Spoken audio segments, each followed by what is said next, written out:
لیکن برابر آپ کر دیں گے تو خاندان کا ادارہ ختم ہو جائے گا. اسی لیے فرمایا گیا الرجال قوامون علی النساء فالصالحات قانتات حافظات للغیب بما حفظ اللہ.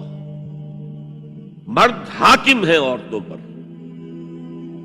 نیک بیویاں وہ ہیں جو اپنے شوہروں کی اطاعت کرتی ہیں. اس سے وہ بانڈ جو ہے مضبوط رہتا ہے. جب اللہ نے مرد کو بنایا طاقتور زیادہ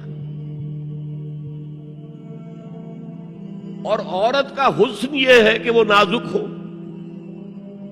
وہ کبھی کوئی حمیدہ پہلوان ہوتی تھی بھارت میں ایک, اس نے جو کہا تھا کہ میں اس سے شادی کروں گی جو مجھے پچھاڑ لے. میں کون پچھاڑے گا اس کو, خود ہی پچھاڑ جائیں گے وہ. تو عورت کا حسن تو نزاکت میں ہے.